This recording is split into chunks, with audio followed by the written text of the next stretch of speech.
É mais fácil um camelo entrar pelo buraco de uma agulha do que um rico entrar no reino de Deus.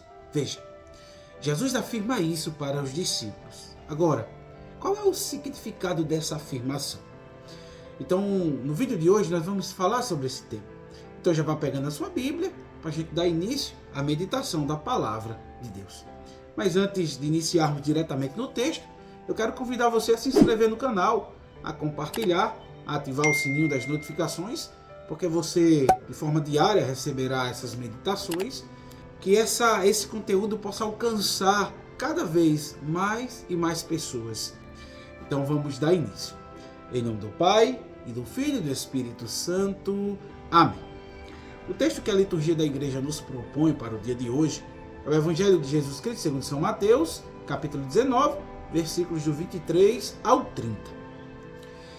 E aqui nessa passagem bíblica, na verdade é a continuação daquilo que aconteceu com o jovem rico, e depois Jesus vai falar a respeito da recompensa para aqueles que seguirem Jesus, para aqueles que abandonarem tudo para seguir Jesus. Meu irmão, que recompensa é essa? Vamos ao texto.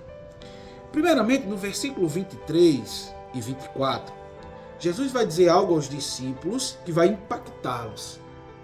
Jesus diz o seguinte: em verdade vos digo, dificilmente um rico entrará no reino dos céus. E digo ainda, é mais fácil um camelo passar pelo fundo de uma agulha do que um rico entrar no reino de Deus. Veja, qual foi o contexto em que Jesus afirma isso para os discípulos? Se nós voltarmos alguns versículos, nós vamos entender que Jesus diz para o jovem rico que para que ele pudesse seguir Jesus, era necessário ele vender tudo, dar aos pobres, aí sim ele poderia seguir Jesus. Só que Jesus não está dizendo aqui no sentido literal dele ficar na miséria. Jesus está dizendo que ele precisa se desapegar da riqueza para depois seguir Jesus. Mas ele não entendeu, ele saiu triste. E depois que ele sai triste, é onde Jesus entra em diálogo com os discípulos. Então Jesus vai dizer, dificilmente um rico entrará no reino dos céus. Veja, Jesus disse isso para os discípulos, não é pelo fato da riqueza em si. Pelo contrário, o problema aqui não é a riqueza, e sim o apego excessivo à riqueza. Meu irmão, quando nós começamos a colocar as riquezas, os bens materiais, tudo em primeiro lugar, e colocamos Deus em segundo lugar, então nós estamos dificultando a entrada no reino dos céus. Então veja, quando Jesus disse isso aos discípulos, Jesus disse com o sentido de alertá-los do perigo das riquezas. Meu irmão, quantas pessoas hoje passam a maior parte de sua vida se preocupando com riquezas, se preocupando com bens materiais, se preocupando em administrar os bens materiais e esquecem de administrar o tesouro no céu? Esquecem de administrar aquele tesouro que garantirá a nossa salvação. Veja, aqui a gente já pode trazer para a nossa vida uma lição. Se nós queremos ir para o céu, se nós queremos entrar no reino dos céus, é necessário o desapego a esse mundo. Meu irmão, por que é necessário que a gente se desapegue das coisas desse mundo? Porque o mundo nos proporciona coisas que sempre nos afastam de Deus. E não é esse o nosso objetivo, se afastar de Deus, pelo contrário. Por isso que nós precisamos ter cuidado com as empresas que temos. Por isso que é preciso que tenhamos cuidado com os bens materiais que temos. É importante que tenhamos cuidado com o dinheiro que temos em reservas bancárias. Por quê? Porque nós podemos ser tentados a largar Jesus, a deixar Jesus de segundo plano para confiar plenamente no dinheiro, na riqueza. E aí Jesus vai utilizar uma figura de linguagem logo em seguida, que é uma hipérbole, que é um exagero, onde Jesus vai dizer, é mais fácil um camelo passar pelo fundo de uma agulha do que um rico entrar no reino de Deus. Veja, Jesus disse para eles, utilizando esse exemplo hiperbólico, esse exagero, para dizer para eles que um rico é difícil entrar no reino dos céus, é difícil se salvar. porque coloca sua confiança no dinheiro. E aí o que acontece? Logo em seguida os discípulos ficam totalmente perplexos e aí perguntam a Jesus: quem, pois, poderá salvar-se? Veja só, se é difícil um rico entrar nos céus, então quem é que pode se salvar? É importante que nós entendamos que naquela mentalidade da época de Jesus e do Antigo Testamento, se entendia as riquezas como uma dádiva de Deus, como uma bênção de Deus. Então, quanto mais você tinha bens materiais, era sinal que Deus está te abençoando. Só que na nova aliança, o problema não é o dinheiro, como eu falei anteriormente. O problema é o apego exagerado a ele, as riquezas, que faz com que a pessoa segue e deixe de enxergar o verdadeiro tesouro, que é Jesus Cristo.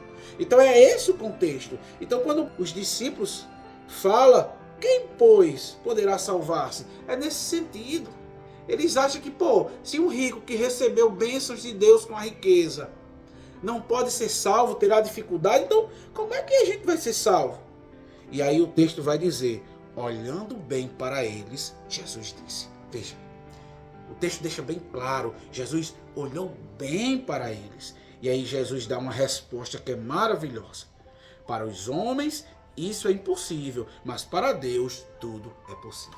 Veja, se nós seres humanos dependermos apenas de nós mesmos, é impossível sermos salvos. Se nós dependemos apenas dos esforços humanos, é impossível ser salvo. Então Jesus está dizendo que para Deus a salvação é possível, porque para que possamos fazer a vontade do Senhor é necessário a graça. Então, meu irmão, que texto belíssimo que a liturgia da igreja nos propõe. Então vou avançar. A partir do versículo 27 em diante, nós temos a recompensa para aqueles que forem fiéis ao Senhor. E Jesus vai responder a Pedro agora.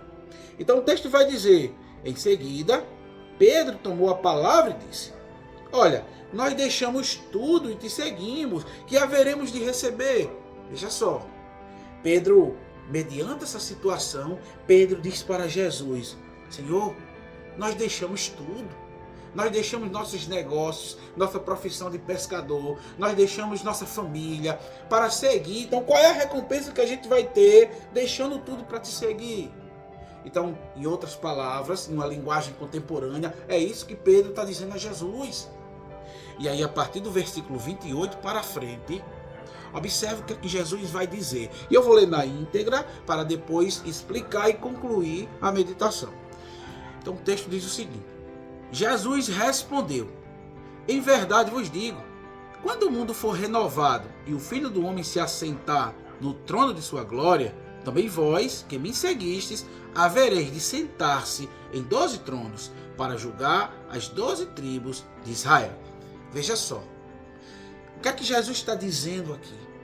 Jesus está dizendo que, do jeito que o Antigo Testamento, a Antiga Aliança, Deus escolhe um povo, o povo de Israel, as 12 tribos de Israel, na Nova Aliança, esse novo Israel é a igreja. A igreja que é fundamentada nos apóstolos. A igreja que tem como cabeça do colégio apostólico Pedro. Onde o Senhor vai dizer, tu és Pedro, e sobre essa pedra edificarei a minha igreja. Então veja só, o que Jesus está dizendo o quê? A recompensa que eles vão ter é que eles estão sendo escolhidos para dar seguimento à vontade de Deus. Tanto que Jesus vai concluir no versículo 29 dizendo o seguinte, e todo aquele que tiver deixado casas, irmãos, irmãs, pai, mãe, filho ou campos, por causa do meu nome, receberá 100 vezes mais e terá como herança a vida eterna. Veja, Jesus explica aqui a Pedro e aos discípulos.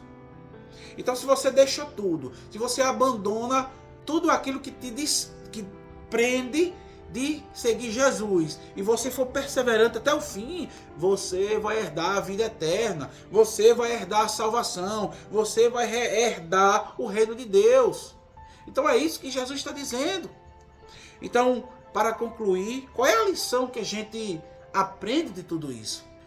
Se nós estamos dispostos a seguir Jesus e se nós queremos a vida eterna, precisamos largar tudo, desapegar desse mundo para seguir Jesus. Então é essa a lição. Meu irmão, nunca ache que servir ao Senhor é demais. Nunca ache que fazer a vontade do Senhor é demais, por mais que seja custoso, por mais que sangre em nós, por mais que seja difícil as compreensões, mas o largar tudo, o deixar tudo para seguir Jesus, a gente terá uma recompensa, e essa recompensa é o céu.